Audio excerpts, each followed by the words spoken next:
Well, as we continue to talk about the U.S. election system, we turn now to Harvard Law professor Lawrence Lessig, who sparked debate over the issue of the Electoral College with his recent op-ed published in the Washington Post, headlined, "The Constitution lets the Electoral College choose the winner. They should choose Clinton." Lessig writes, electors were to apply, in Hamilton's words, a judicious combination of all the reasons and inducements which were proper to govern their choice, and then decide. The Constitution says nothing about winner take all. It says nothing to suggest that electors' freedom should be constrained in any way. Instead, their wisdom about whether to overrule the people or not was to be free of political control, yet guided by democratic values. They were to be citizens exercising judgment, not cogs turning a wheel, unquote. The electors will meet on December 19th. Those are the words of Lawrence Lessig, writing in the Washington Post. He's joining us now. Lawrence Lessig, Harvard Law professor who briefly ran for the Democratic nomination for president in 2015, also the author of Republic Lost, How Money Corrupts Congress and a Plan to Stop It. Lawrence, thanks so much for joining us from Amsterdam, where you are right now. Well, why don't you lay out what you're calling for? Well, as you described in summarizing the op-ed, the framers meant for the electors to exercise judgment. And it's a judgment which is really asking the question, should we overrule what the people have done?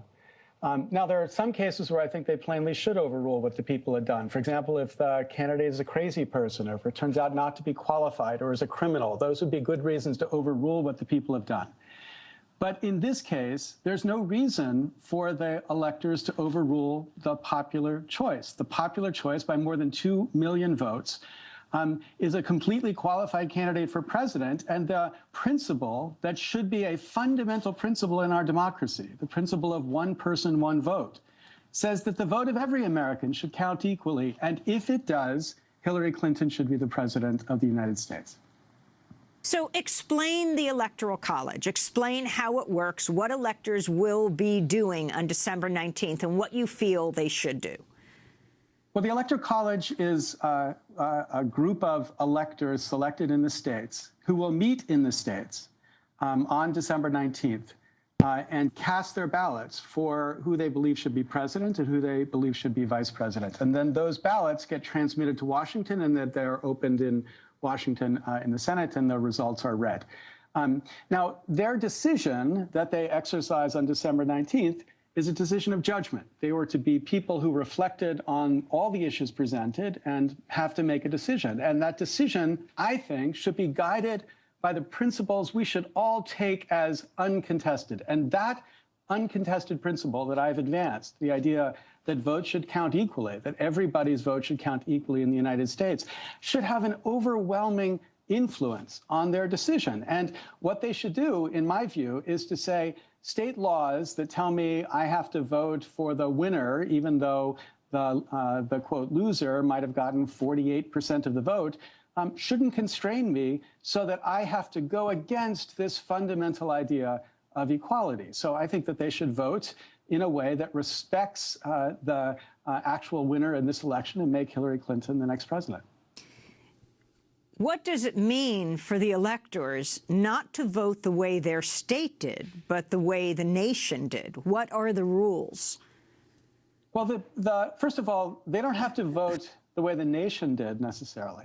They could vote the way a significant proportion of their state did. Look, in Michigan, if Donald Trump is found to be the winner by some 10,000 votes out of 4.5 million cast, what the Michigan electors could say is, okay, I'm going to vote in a way that reflects Michigan. So half of Michigan was essentially for Clinton, half was essentially for Trump, maybe one more for Trump than for Clinton. That division goes against the laws of the state of Michigan that say they have to allocate the electors' vote to the winner, all the electors' votes to the winner. But my point is, and this is now increasingly uncontested among constitutional scholars, winner take all does not exist in the Constitution.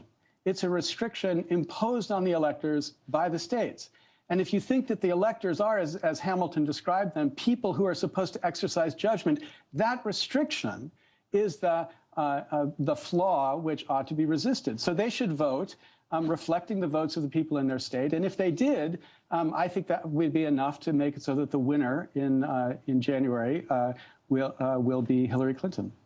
I interviewed Bernie Sanders on Monday night in Philadelphia, and I asked him about the Electoral College. I think that's an archaic concept. I think nobody voted for the electors. 99.9% of the people don't even know who the electors are. They voted for Hillary Clinton, they voted for Donald Trump, and their obligation is to support the candidate that the people in the state voted for. So he says they got to vote for the way their state went. Lawrence Lessig. Yeah, well, I think the archaic idea is actually winner take all, because the principle of one person, one vote is a principle that was introduced as a fundamental principle in American law in 1962, long after states had moved to one person, one vote. And exactly 50 years ago, the state of Delaware went to the Supreme Court and they said, look, winner take all seems to us to be inconsistent with your principle of one person, one vote. So which should stand and which should fall? And the Supreme Court ducked that issue. So I think that if you believe in the fundamental principle of equality, we shouldn't be giving so much deference to an idea of winner take all that was born at the time slavery reigned in the United States. We ought to be respecting the principle of equality. And under the principle of equality, we should get as close to respecting equal votes of every citizen as we can, given our constitutional structure. And I think if we did that, then the will of the people would not be overturned. It's only happened twice before. This is the point that people miss. Only twice has the Electoral College voted against a candidate who had won the popular vote. Once in 1888, when Grover Cleveland had the election stolen from him by Tammany Hall in New York, and once in 2000, where most people think the election was essentially a tie, and they went with the Electoral College. Those two precedents should not be enough to overwhelm the fundamental precedent of equality that ought to define how our democratic system works. And that principle says Hillary Clinton is our president. Professor Lessig, your column prompted a number of rebuttals. One was that electors are simply unvetted party loyalists who are ill-equipped to make independent judgments. Your response? Well, it's true. We don't know who they are. But I'm not asking them to make a judgment based on their own preferences. I'm asking them to recognize a principle that should be common to all of us. And that principle is the principle of equality. Now, if it turned out that the candidate was insane or the candidate was a criminal, we'd also be calling on them, these people we don't know, to make a judgment, as the framers of the Constitution expected they would, not to ratify the choice of the people for that candidate. So the Electoral College is a project that calls on their judgment. If we don't like it, we can talk about how to eliminate it. I'm not quite convinced we should eliminate it completely. I think it's important to have a final check be somebody other than the Supreme Court. But given that it's there, we should take it seriously. And taking it seriously says they should exercise their judgment according to the moral values, the principles that are part of our constitutional tradition today. And those principles say equality.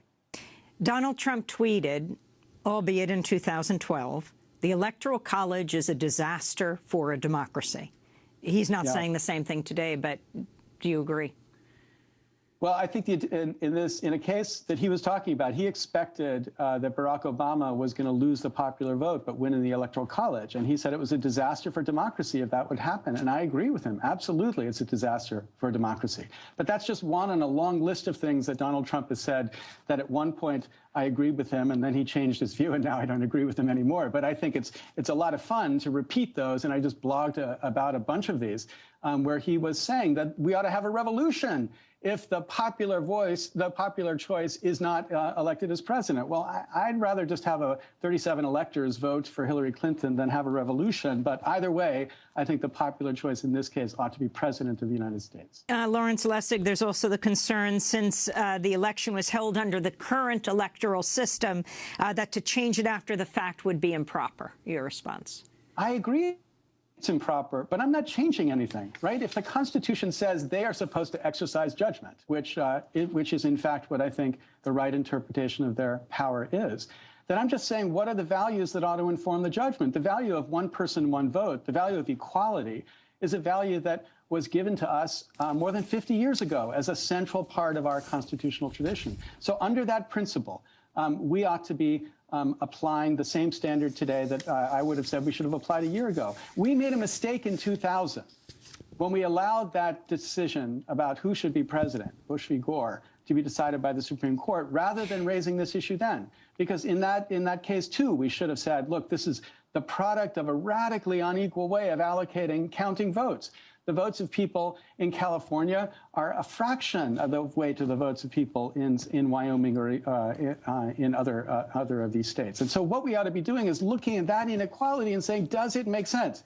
And if we adopted the rule that I'm saying, where the Electoral College basically looks at the results and says, is there a reason to disqualify the winner of the popular election, we would actually have presidential campaigns that did something more than just spend all their time in 10 states in the United States. We'd have presidential campaigns which were focused on the broad swath of Americans to convince them to support the candidate for president. Finally,